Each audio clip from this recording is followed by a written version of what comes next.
ओम श्री गणेशाय नमः। श्री शिव महापुराणे पंचमायां उमा सहितायाम् अथ षट्चत्वारिंशोऽध्याय। हिंदी अनुवाद। ऋषि ने कहा, दैत्य वंश में श्रेष्ठ रंभासुर दैत्य का पुत्र महातेजस्वी महिषासुर नामक दैत्य हुआ। वह दैत्यराज युद्ध में सभी देवों को जीतकर स्वर्ग में इंद्रासन पर बैठकर राज्य करने लगा। उससे हारे हुए देवता ब्रह्मा जी की शरण में गए और ब्रह्मा भी विष्णु शिव के पास गए। वहां जाकर सभी देवताओं ने शिव विष्णु को प्रणाम करके क्रमश सभी घटनाएं सुनाने लगा। हे भगवान, हम सब देवताओं को उस दुष्ट महिषासुर ने जलभूमि में हराकर स्वर्ग लोक से हटाकर उजाड़ दिया। हम भूलोक में घूमते हुए कहीं सुख नहीं पा रहे हैं। इंद्र आदि देवताओं को कौन कौन सी दुर्गति नहीं भोगनी पड़ी। सूर्य, चंद्रमा, वरुण, कुबेर, यम, अग्नि, पवन, गंधर्व, धर तथा चरण, इनके तथा और भी देवताओं के कर्मों को वह दैत्यों को अभय देने वाला महिषासुर स्वयं करता है। इसलिए शरण में आए हुए हम देवताओं को आप रक्षा करने में समर्थ हैं। आप दोनों उसको शीघ्र मारने का उपाय सोचिए। इस प्रकार देवताओं के वचनों को सुनकर विष्णु तथा शिव अत्यंत कुपित होकर उन्होंने क्रोध से लाल आंखें कर लिए। तब अत्यंत कुपित विष्णु, शिव आदि देवताओं के मुख और शरीर से तेज प्रकट हुआ। उस अत्यंत तेज पुंज का प्रकाश दसों दिशाओं में फैल गया। उसे देखकर सभी देवता दुर्गा जी का ध्यान करने लगे। सभी देवताओं के शरीर से प्रकट हुआ वह भीषण तेज एकत्रित होकर स्त्री के रूप में बदल गया और वह साक्षात महिष मर्दनी हो गई। शिव जी के तेज से उत्पन्न इस देवी का मुख अत्यंत कांतिमान था। यम के तेज से इसके केश तथा विष्णु के तेज से भुजाएं हो गई। चंद्रमा के तेज से दोनों स्तन, इंद्र के तेज से मध्य भाग, कटी प्रदेश और वरुण के तेज से दोनों जांघें हुई। पृथ्वी के तेज से नेतम और ब्रह्मा के तेज से दोनों चरण, सूर्य के तेज से पैर की उंगलियां और इंद्र के तेज से हाथों की उंगलियां हुई। कुबेर के तेज से नासिका, ब्रह्मा के तेज से दांत, अग्नि के तेज से तीनों नेत्र एवं संध्या के तेज से दोनों बाहें हुई।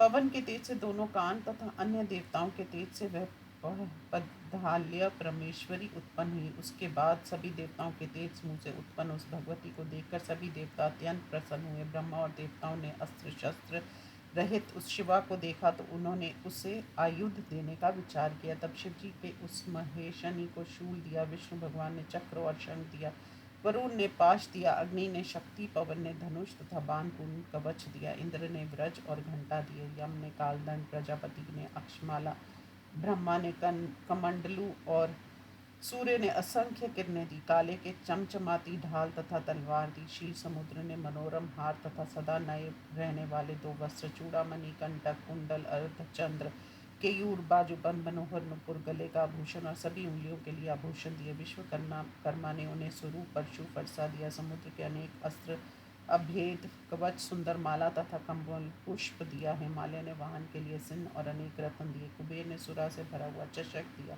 सर्पराज शेषनाग ने विचित्र रचना युक्त जड़ाऊ मणि जटित नागहार दिया। इनसे तथा इनके अतिरिक्त भूषण तथा अस्त्र शस्त्रों से देवताओं ने देवी का सत्कार किया। तब देवी बार बार ढाका लाकर हंसने लगी। उसने उसके भयंकर नाद से आकाश गूंज उठा।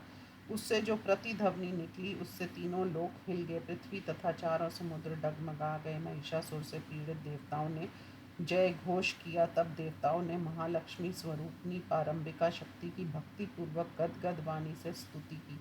तीनों लोगों को घबराया हुआ देखकर वे देवताओं ने शत्रु सैनिकों के साथ अस्त्र लेकर उठ खड़े हुए। महिषासुर भी उस शब्द की ओर पुत्र होकर दौड़ा। उसने देवी को अपनी कांति से तीनों लोगों को व्याप्त करती हुई देखा। इस अवसर पर महिषासुर द्वारा पाले गए करोड़ों महावीर तलवार लेकर आ गए। चिक्षुर, चामर, उदक, उद्ग्र, कराल, उद्यत, बाष्काल, ताम्र, उग्रास्य, उग्रवीर्य, बिडाल, अंधक, दुर्धर, दुर्मुख, त्रिनेत्र, महाहनु, इस प्रकार के और भी अनेक युद्ध कुशल शूर शस्त्र अस्त्र चलाने में पारंगत देवी के साथ युद्ध भूमि में लड़ने लगे। इस प्रकार भयंकर युद्ध करते हुए उनका बहुत समय बीत गया।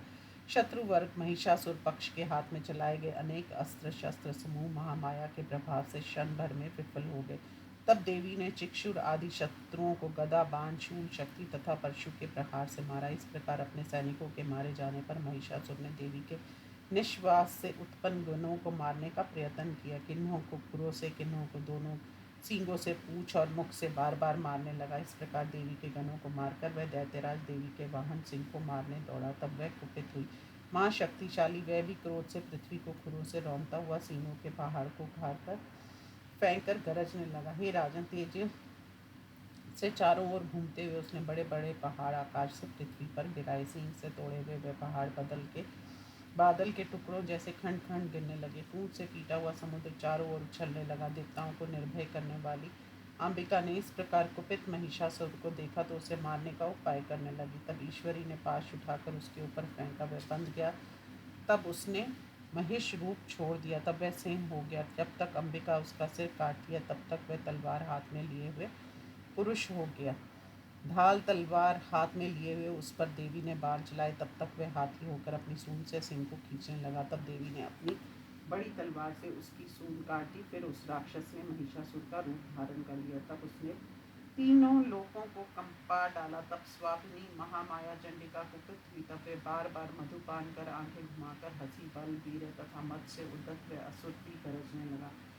उस असुर ने उस देवी के ऊपर पहाड़ों को उखाड़ कर फेंका। देवी ने अपने बाण से मुंह से शीघ्र ही उन्हें चूर्ण कर दिया। सुरा के मत से लाल मुखाकृति वाली तथा व्याकुल इंद्रों वाली उस पर मेषमानी ने मेघ के समान गंभीर वाणी से देवी जी ने कहा, रे मूर्ख नष्ट बुद्धि व्यर्थ, तू हट क्यों करता? मेरे सामने तीनों लोगों में कोई असुर टिक नहीं सकता।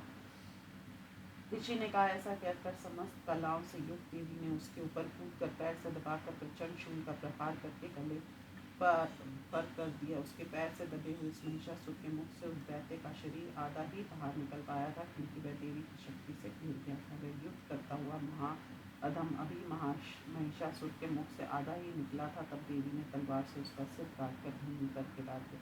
तब हा हा शब्द का उच्चारण करते हुए नीचे की ओर मुख करके उसके गण युद्ध भूमि से बचाव बचाव करते हुए डरकर भाग गए। तब इंद्र आदि सभी देवता उनकी स्तुति करने लगे, गंधर्व गाने लगे, वैश्याएं नाचने लगी। हे राजन, इस प्रकार महालक्ष्मी की उत्पत्ति कह दी है। अब स्वस्थ मन से सरस्वती जी की उत्पत्ति को सुनो। इस प्रकार श्री शिव महापुराण में महिषासुर वध्योपाख्यान में महालक्ष्मी अवतार वर्णन नामक 46वां अध्याय समाप्त। ओम नमः शिवाय।